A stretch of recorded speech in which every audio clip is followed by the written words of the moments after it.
everybody I knew, the world I lived in Northwest DC, like everyone works either directly for the government or is a parasite on government effectively, including people I love and know really well. And the media is too, by the way. I mean, the media is reporting on government, but it's also dependent on government.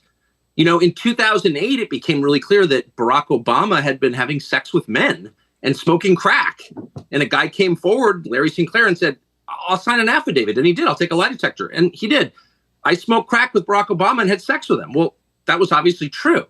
Nobody reported it, not because they were squeamish about sex or drugs, but because the Obama campaign said anyone who reports on this gets no access to the Obama campaign. And so they didn't report on it. So that happens. That's just one small example, but that happens all the time with lots of different issues. Now, and do you believe that transpired, or do you believe the guy is legitimate, or both? Oh, the Larry Sinclair story? Oh, that definitely happened. Oh, for sure. I mean, I've talked to Larry Sinclair about it, and definitely it happened. I mean, Larry Sinclair's been in and out of prison during one period. I mean, 40 years ago, he was in and out of prison. He's got a criminal record by definition. He's, poor. He's got a disordered life. He's missing a tooth. Like, he's not, an Atlantic fellow. He's not going to the Aspen Ideas Festival. I think he has a record of deception. Obviously, he does. But this story, if you listen to it in detail, is clearly true. I mean, I'm going to do an interview with him and you can hear it. And again, it's not going to change the world that Barack Obama likes dudes. I think this was well known. Barack Obama said so himself in a letter to his girlfriend.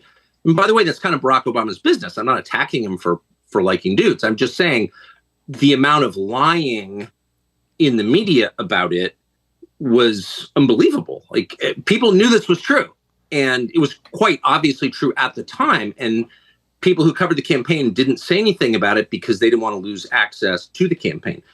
And that happens all the time up and down government. So it's almost like if you have a housekeeper, you think, she works for me.